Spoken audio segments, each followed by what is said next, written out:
panahon. Talagang napakapayapa yung dagat. Tamang tama lang yung init. Napakaganda. Ayan, sana ganito yung ganito yung bansa natin. Walang gulo. Hindi yung napakaingay na ngayon. Di alam kung kanino pumapanig yung bawat isa. Ayan na mga idol, dito sa Dolomite Beach. Alam naman ang lahat na ito ay dating marumi. Ang daming basura. Ito po ay pugad ng mga masasama. Ayan yung mga dumi, pati dumi ng tao nandyan. Tambayan ng mga drogista, yung mga sabihin na nating mga bangag. Ayan, yung mga taong wala nang ginagawa sa buhay kundi magiging pasaway at nagiging patapon. Ayan na mga idol, talagang napaka sarap balikan. Yun po yung panahon na yung dating hindi natin alam na marumi na pwede pa palang linisin, kagaya po ng ating nakikita ngayon. Talagang maraming tumutulog sa nito nung panahon na ito ay lilinisin. Ayan, talagang napakabuti nung nagdaang administrasyon, kaya nga mahal ng tao. Tulad ko naman sinasabing hindi mahal ng tao yung nakaupo ngayon, dahil pinili din naman ng tao yan, kaya yan nandyan. At isa din ako sa mga bumoboto dyan mga idol. Ayan, talagang atin lang mababalikan yung mga panahon na halos walang pumapansin dito, walang namamasyal, dahil ito nga ay kinalimutan na, dahil ang dumi, ang baho pa. Yan, ngayon ang dami nang namamasyal, pati mga bata. Malinaw yung tubig. Ayan, pamilya sila, lalo na kung pupunta ka dito ng araw ng linggo. Kaya pamilya yung mga namamasyal dito sa Dolomite Beach mga idol. Ayan, at isa na tayo doon na talagang bumabalik-balik dito.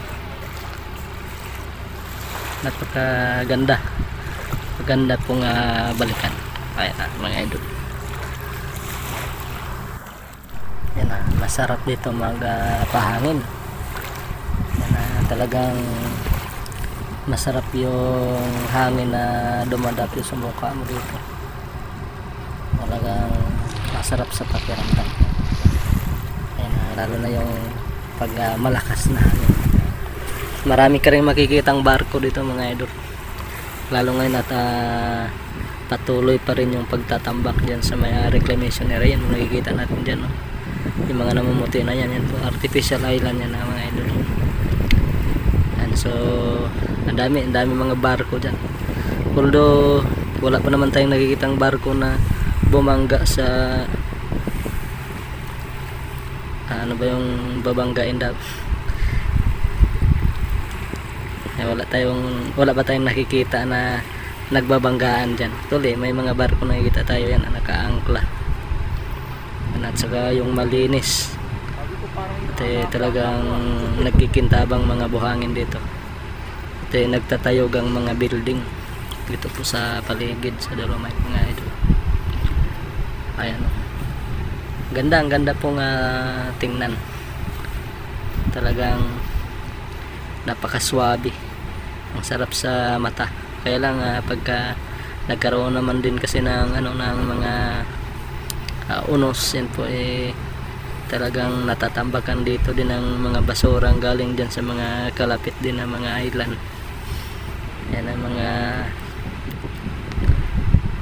inaanod ng tubig o o dinadala ng alon dito sa Dolomite Beach na mga idol. Kung makikita mo, halos lahat na mga pumupunta dito akala nila pwede nang maligo, kaya yan may mga naabotan tayo ng mga nakaraan dito na talagang lumulusong dun sa tubig. Talagang gusto na nilang maligo. Actually, kailan kaya mangyayari yung mga panahon na yan na pwede nang maligo dito? Ayan mga idol.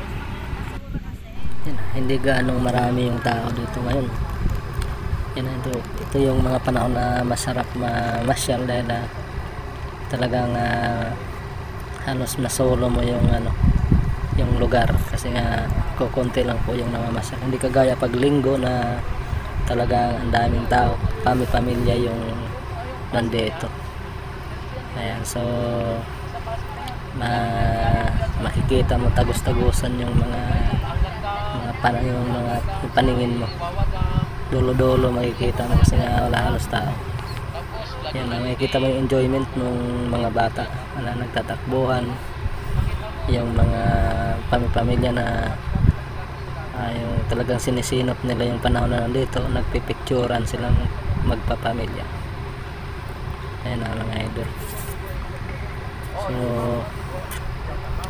masaya po yung ito po yung legacy na naiwan ni Tatay Digong. Ayan mga idol. Yan ang linis. Yan, at least po kahit papano kapag may mga panahon na nagdagsaan ng basura dito, ay talagang mayroon pong may mga tao din po na talagang nagtutulong-tulong para linisin. Yan, para manatili pong malinis. Napakaganda naman po talagang tingnan na malinis po yung lugar.